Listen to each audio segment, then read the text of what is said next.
তোমাদের আজকে আমি যেটা শুরু করব সেটা হচ্ছে ইলেকট্রোম্যাগনেটিজম 1। এটা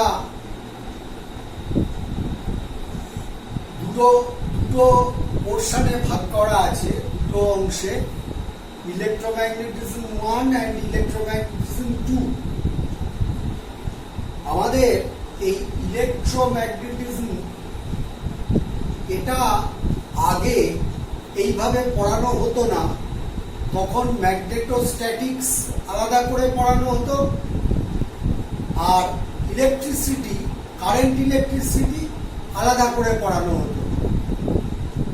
কিন্তু প্রকৃতপক্ষে একসঙ্গে পড়ানো অর্থাৎ ইলেকট্রোম্যাগনেটিজম হিসেবে পড়ানোটা আমাদের শুরু হয় 2014 সালের পর থেকে।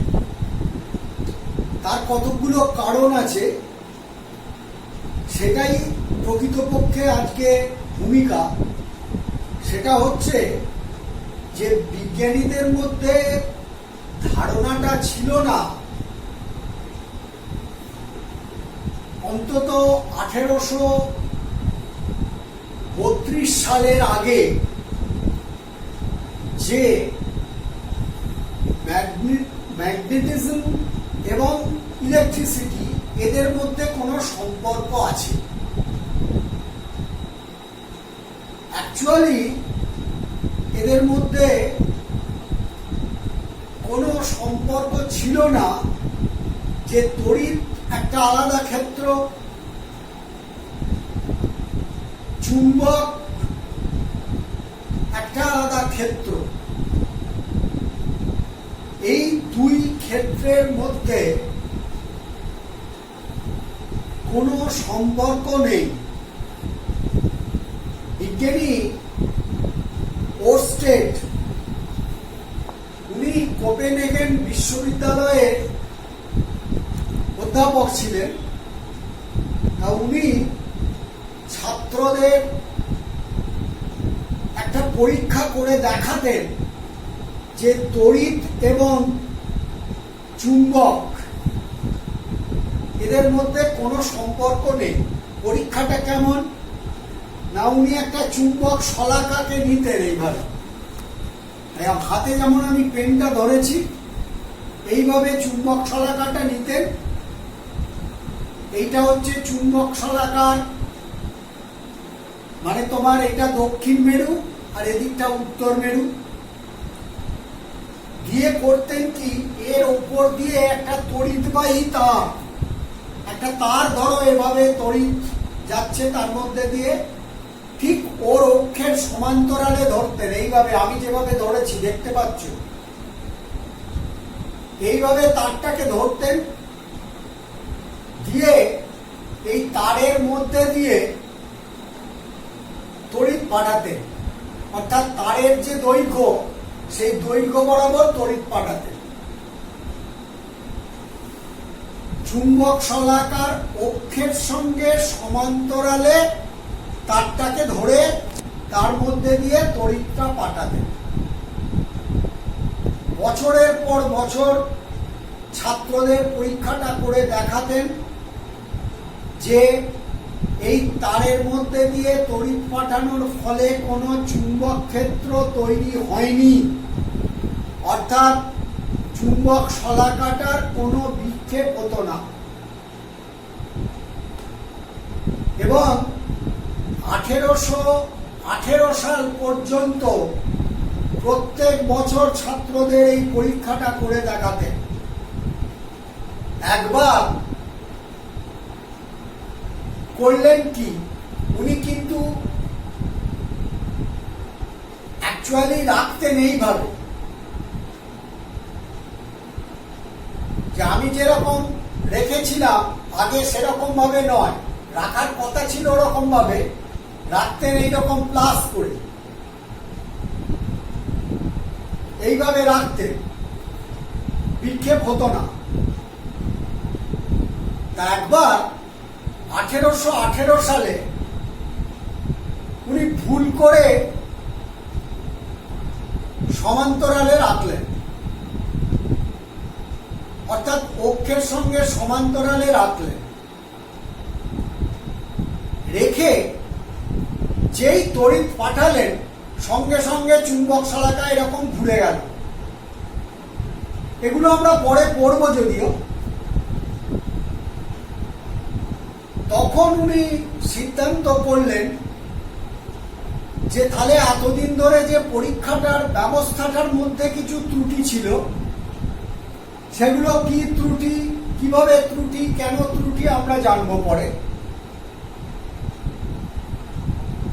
তাই এই ত্রুটির জন্যে চুম্বক শলাকার বিক্ষেপ হতো না।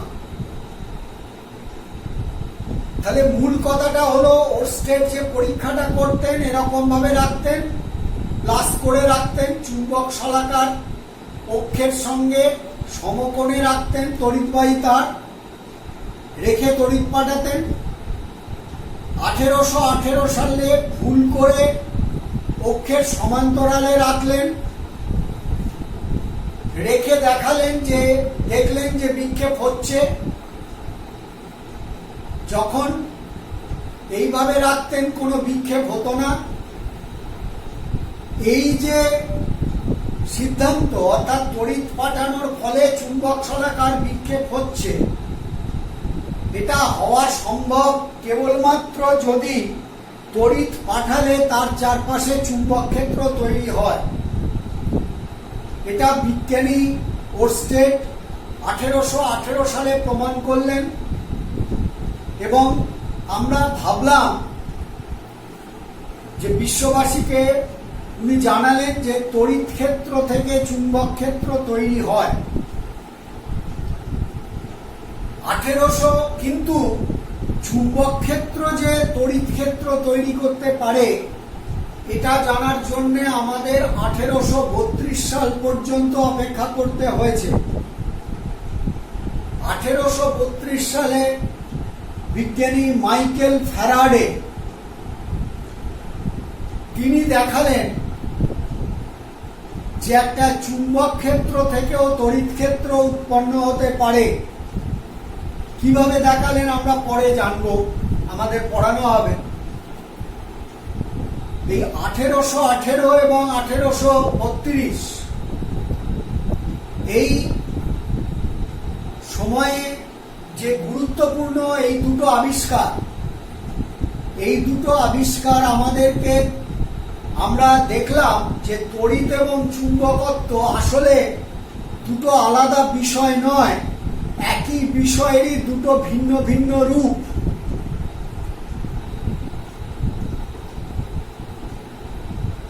প্রকৃতপক্ষে এরা দুজন একই বিষয়, খালি রূপটা তাদের আলাদা।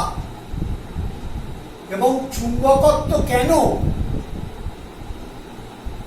একটা পদার্থ চুম্বকের মতো আচরণ করে,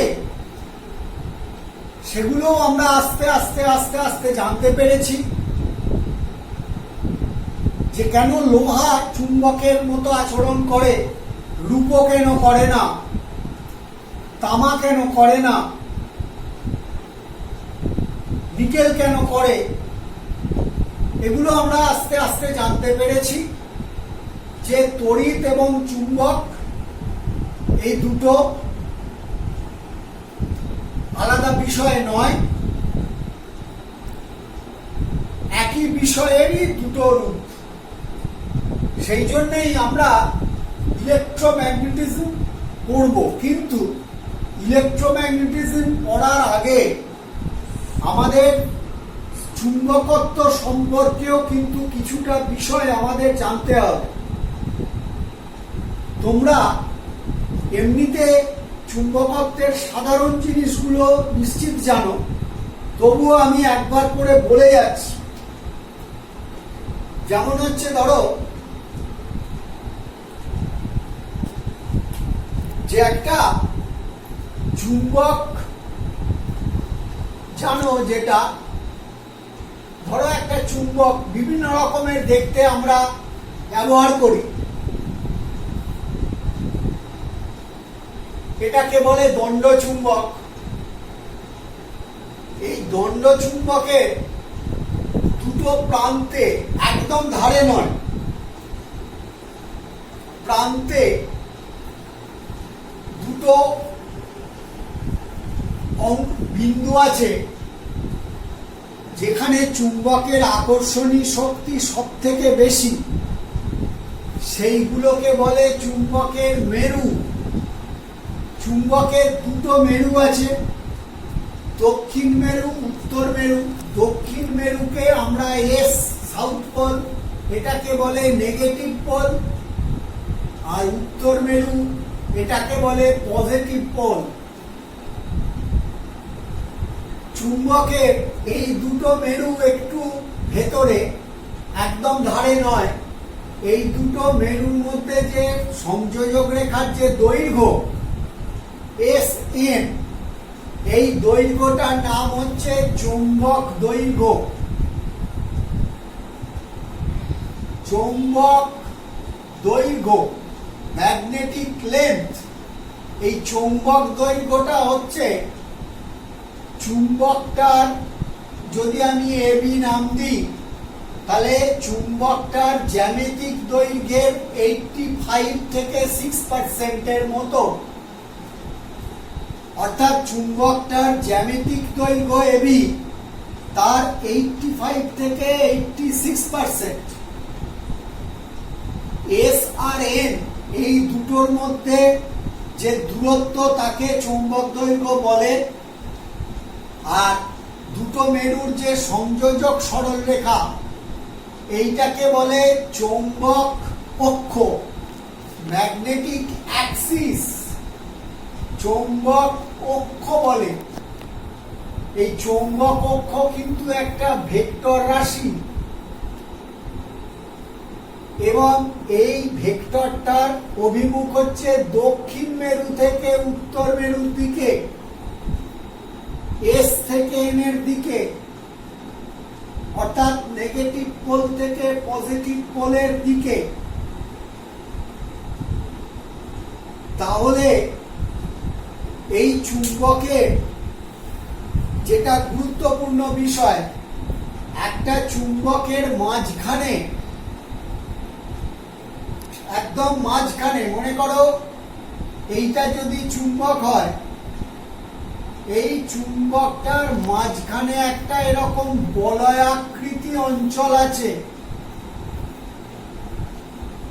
বলয়াকৃতি অঞ্চল, যে অঞ্চলটায় চুম্বকের কোনো আকর্ষণী ক্ষমতা থাকে না, এই অঞ্চলটার নাম উদাসীন অঞ্চল, নিউট্রাল জোন। চুম্বকের অক্ষের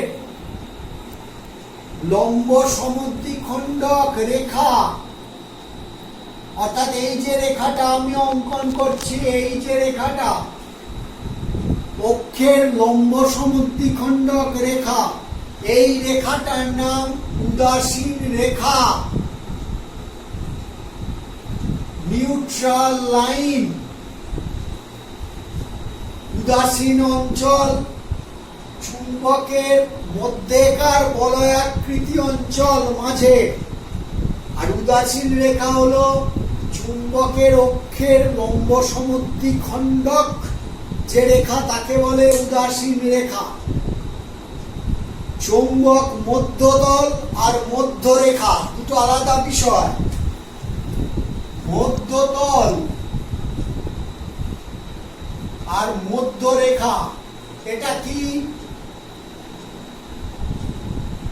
না? চুম্বকে মনে করো একটা চুম্বককে কোনো জায়গাতে তুমি তার ভার কেন্দ্রে বেঁধে, মনে করো এইখানটা বাঁধলে, ভার কেন্দ্র মাঝখানটা দণ্ড চুম্বক হলে, সুষম দণ্ড চুম্বকের মাঝখানে তুমি বেঁধে চুম্বকটাকে এরকম ঝুলিয়ে দিলে, মনে করো চুম্বকটা এইভাবে আছে। এই অবস্থায় চুম্বকের যে অক্ষ, সেই অক্ষের সঙ্গে উল্লম্বভাবে যে তলটা আমি কল্পনা করছি, এই যে তলটা, এই তলটা হচ্ছে এই স্থানের চৌম্বক মধ্যতল।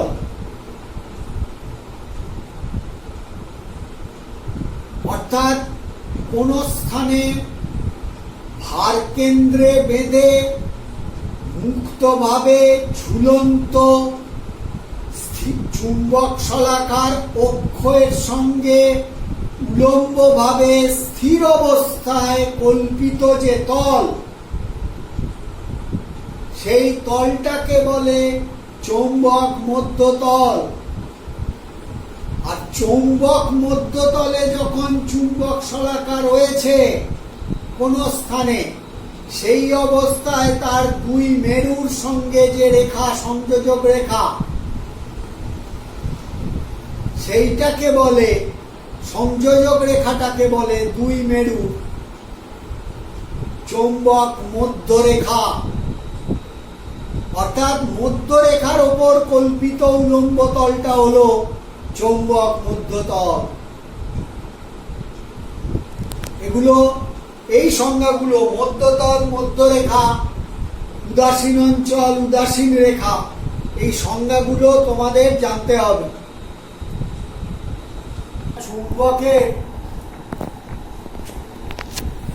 দুটো মেরু, যে কোনো দুটো মেরু, সেটা একটা চুম্বকেরও দুটো মেরু হতে পারে, বা ভিন্ন ভিন্ন চুম্বকেরও দুটো মেরু হতে পারে, তাদের মেরু শক্তি আলাদা। মেরুর আকর্ষণ করার শক্তিটা হচ্ছে, বা বিকর্ষণ করার শক্তিটাকেই মেরু শক্তি বলে। দুটো চুম্বক মেরু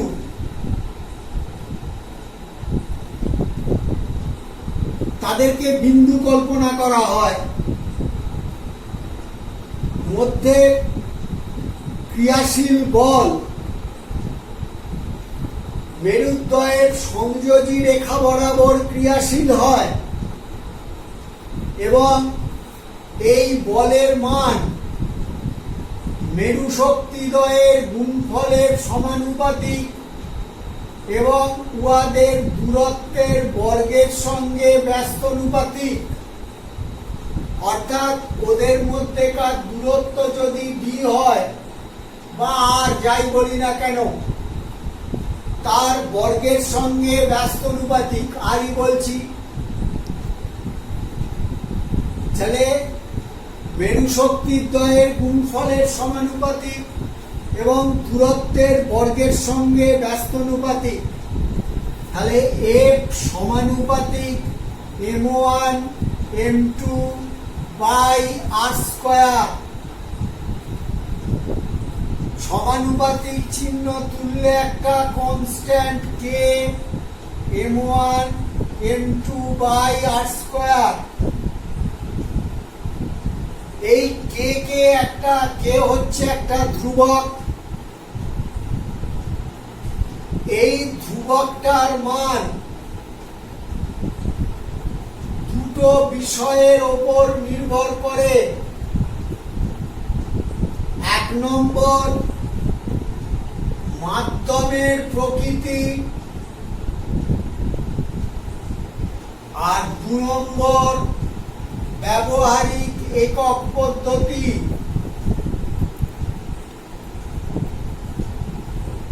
ব্যবহারিক একক পদ্ধতি, এই দুটো বিষয়ের ওপরে কে এর মান নির্ভর করে। তা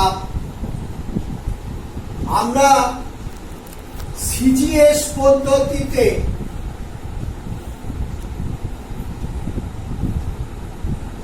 এই কে আমরা 1/μ দিয়ে প্রকাশ করি। কে লেখা হয় কে সমান 1/μ। এই মিউ কে বলে মাধ্যমের চৌম্বক ভেদ্যতা বা প্রবেশ্যতা। মাধ্যমের চৌম্বক ভেদ্যতা বা প্রবেশ্যতা। Magnetic permeability. এটা কি বিষয় আমরা পরে জানব। কোন মাধ্যমের চৌম্বক ভেদ্যতা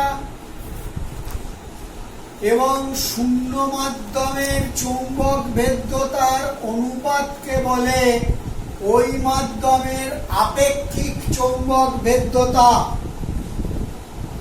কোন মাধ্যমের চৌম্বক ভেদ্যতা মিউ এবং শূন্য বা বায়ু মাধ্যমের চৌম্বক ভেদ্যতা মিউ জিরো, এ দুজনের অনুপাতকে বলে আপেক্ষিক চৌম্বক ভেদ্যতা মিউ আর। অতএব মিউ সমান মিউ জিরো মিউ আর। তাহলে আমরা লিখতে পারি সিজিএস পদ্ধতিতে কুলম্বের সূত্রের রূপটা দাঁড়ালো এফ সমান 1 বাই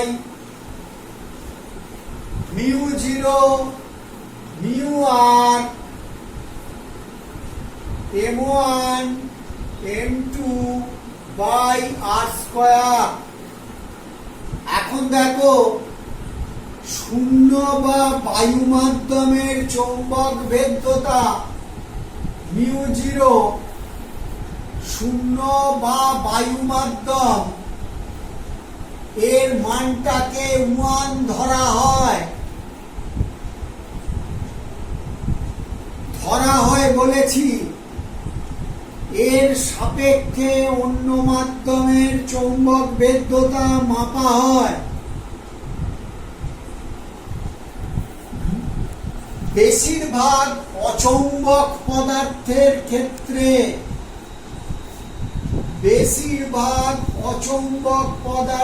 ক্ষেত্রে মিউ আর এর মান 1 হয়।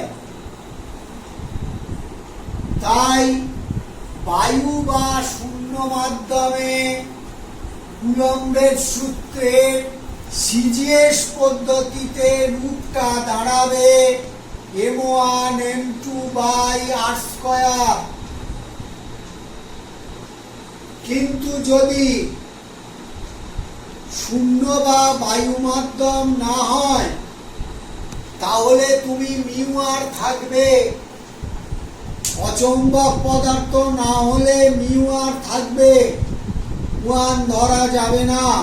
কেবলমাত্র শূন্য বা বায়ু মাধ্যমে m1 m2 by R square, অবশ্যই সেটা সিজিএস পদ্ধতিতে। 9 সেকেন্ডের জন্য অন্য আর একটা হয়ে গেল ভিডিও। কত? 9 সেকেন্ড। এসআই পদ্ধতিতে কুলম্বের সূত্রে কে জায়গায় লিখব মিউ বাই 4 পাই। কে সমান হবে মিউ বাই 4 পাই।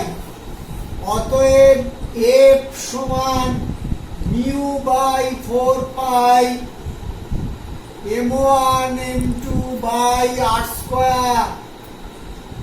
মিউকে সংশ্লিষ্ট মাধ্যমের চৌম্বক ভেদ্যতা বা প্রবেশ্যতা বলে, যেটার জায়গায় লিখতে পারি mu zero mu R by 4 pi m1 m2 by R square. এই mu zero by 4 pi, mu জিরোর মান হলো 4 pi into 10 to the power -7 weber per ampere metre. এই এককটা কিভাবে এলো এটা 2-1 দিন পরে জানতে পারবে। এখন এই মান মনে রাখতে হবে, মিউ জিরোর মান 4 pi into 10 to the power -7 weber per ampere metre, অথবা এইটাকে লেখা যায় হেনরি পার মিটার।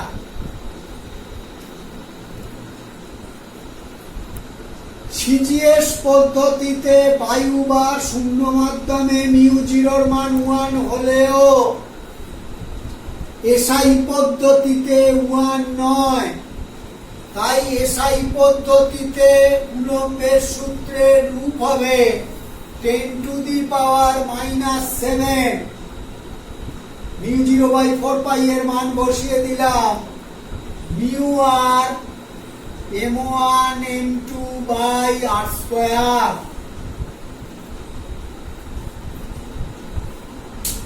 এই হচ্ছে এসআই পদ্ধতিতে কুলম্বের সূত্রের রূপ। এটা তোমাদের মনে রাখতে হবে। এর পরের দিন আমরা এরপর থেকে শুরু করব।